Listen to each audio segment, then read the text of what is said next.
Bismillahirrahmanirrahim.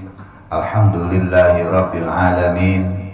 Wa bihi nasta'inu ala umurid dunya waddin. Wassalatu wassalamu ala sayyidina Muhammadin wa ala alihi wa sahbihi ajma'in.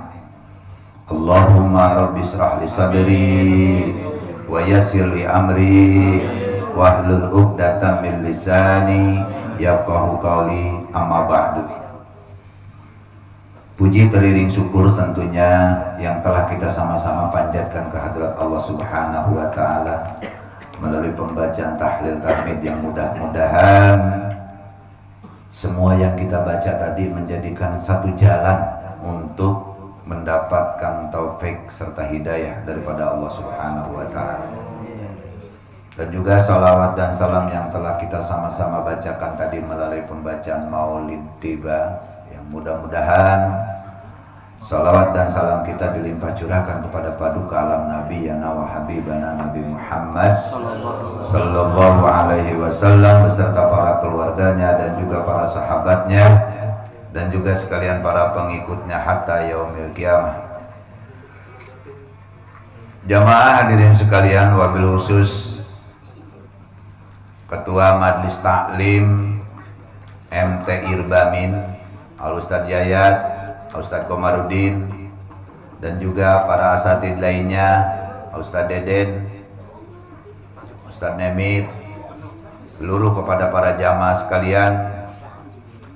Ada Ustadz Anton dari Cikiwul, dan juga kepada para jamaah yang dalam kesempatan ini khususnya kaum remaja putra dan remaja putri yang mudah-mudahan pada malam ini kita semuanya ada di dalam ridhonya Allah Subhanahu wa Ta'ala. Amin ya rabbal alamin.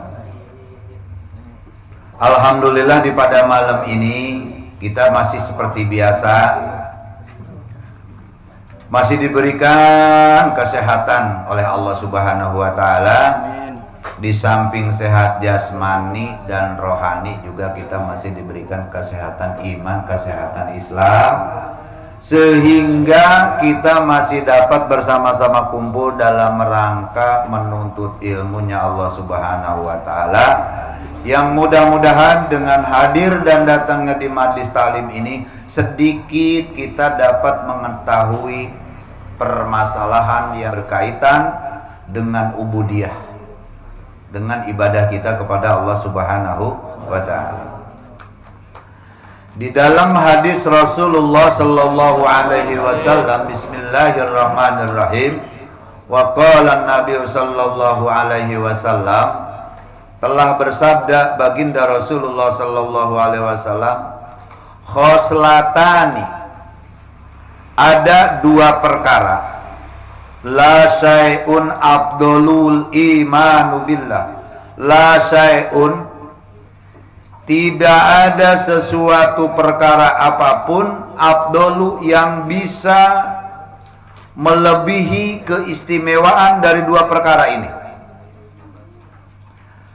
Ada dua perkara yang dimana dua perkara ini tidak ada yang bisa mengalahkan dalam keunggulan dan keistimewaannya dua perkara ini. Mana yang dua perkara tersebut? Al-awwalu al-imanu billah. Yang pertama, perkara yang berkaitan dengan adanya percaya iman kita kepada Allah Subhanahu wa Ta'ala. Yang paling pertama, ini sesuatu perkara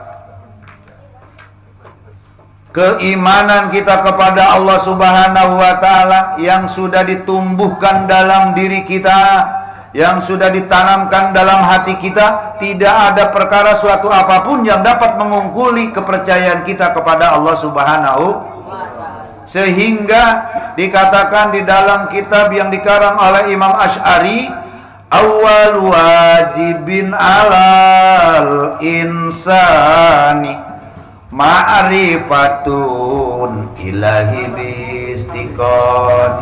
Awal wajibin, yang paling pertama diwajibkan alal insani, bagi manusia, ma'rifatun, mengetahui ilahi, kepada Tuhannya, yaitu Allah Subhanahu wa ta'ala, bistiqoni, dengan penuh dengan keyakinan. Alhamdulillah kita masih dipercayakan, masih diberikan oleh Allah keimanan, sehingga kita percaya dengan adanya Allah Subhanahu wa ta'ala.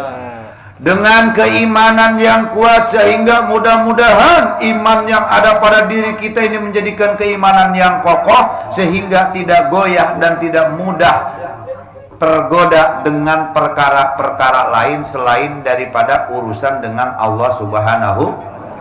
Alhamdulillah. Wa naf'u bil muslimin, dan yang nomor kedua, perkara yang tidak bisa mengungguli perkara apapun keutamaannya, yaitu apabila seseorang bisa membuat manfaat buat umat muslimin. Orang yang paling hebat adalah orang yang bisa memberikan manfaat kepada seluruh umat Islam. Dengan cara apa? Dengan ucapankah? Dengan pangkatkah? Dengan hartakah? Dengan jasadkah?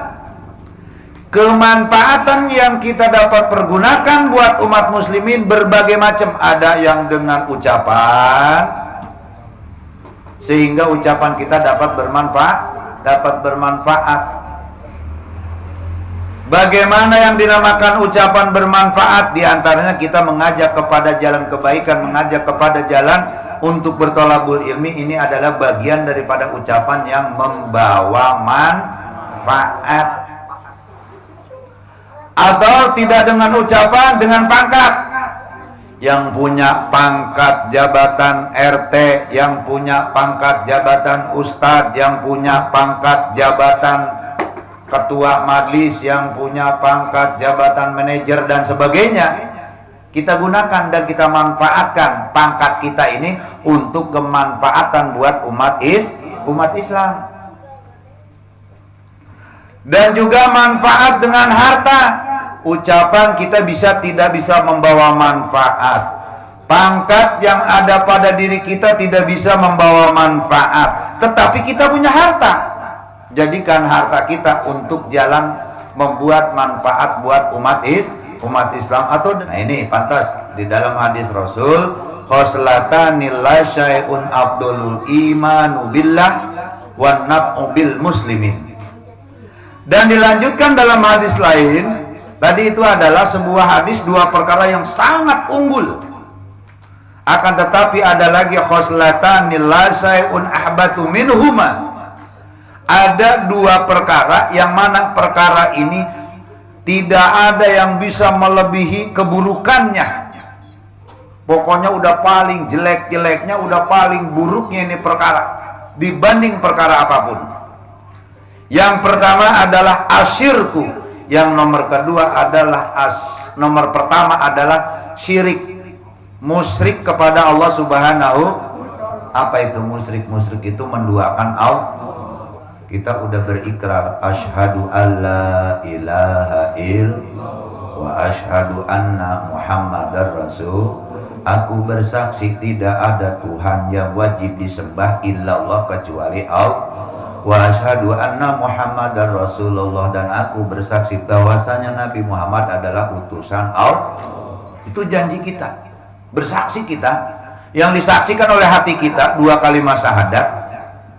Akan tetapi kita musyrik. Musyrik itu apa? Menduakan Allah. Kalau memang kalian percaya dengan adanya Allah, ucapanmu dua kalimat syahadat ini menjadikan saksi, mari kita gantungkan permasalahan, problema dalam masalah apapun, kita mengadunya hanya kepada Allah Subhanahu.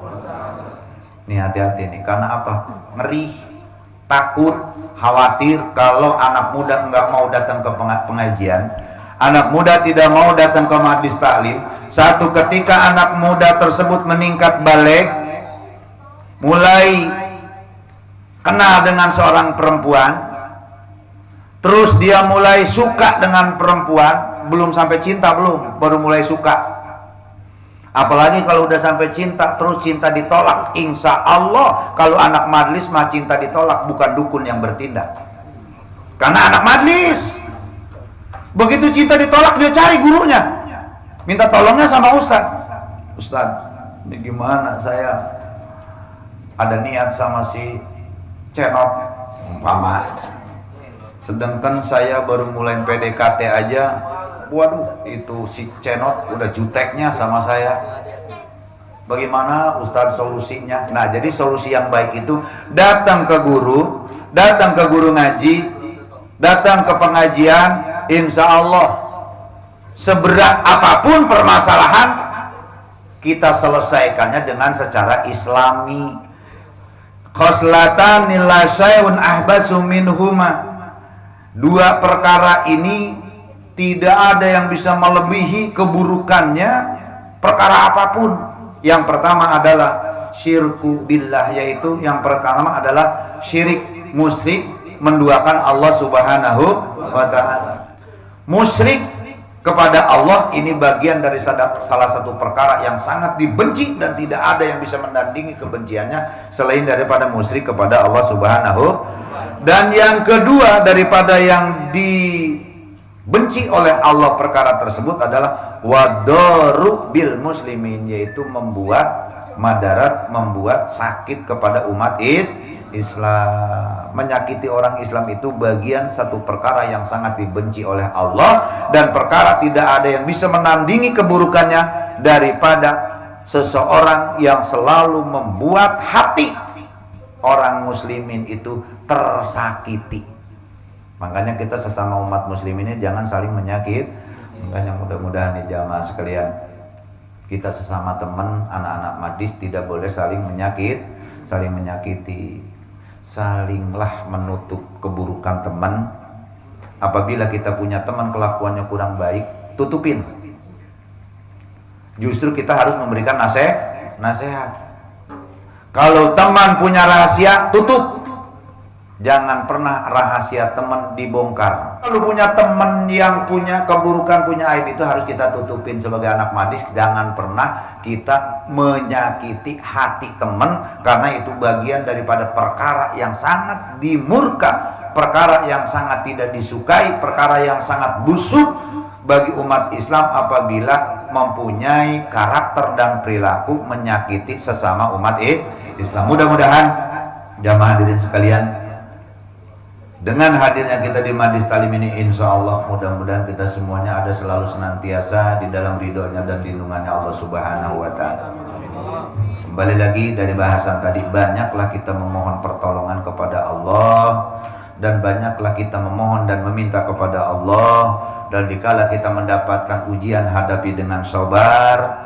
Dikala kita menghadapi kegelisahan, laksanakan sholat. Insya Allah sholat dan sabar itulah akan bisa memberikan pertolongan kepada kita sekalian. Amin ya robbal. Sebagaimana firman Allah terakhir, ya ayyuhalladzina amanu, wahai orang-orang yang beriman, ya ayyuhalladzina amanu sta'inu bis sabri was sholah. Wahai orang-orang yang beriman, meminta tolonglah kepada Allah Subhanahu wa ta'ala dengan kesabaran dan sholat. Karena sifat sabar dan mendirikan sholat itu dapat memberikan pertolongan kepada kita yang sedang membutuhkan pertolongan. Kenapa? Innallaha ma'as sabirin. Sesungguhnya Allah Subhanahu wa ta'ala akan bersama orang-orang yang sabar. Amin ya rabbal alamin. Demikian jamaah sekalian yang dapat saya sampaikan, kurang lebihnya mohon maaf. Billahi taufiq wal hidayah. Wassalamualaikum warahmatullahi wabarakatuh.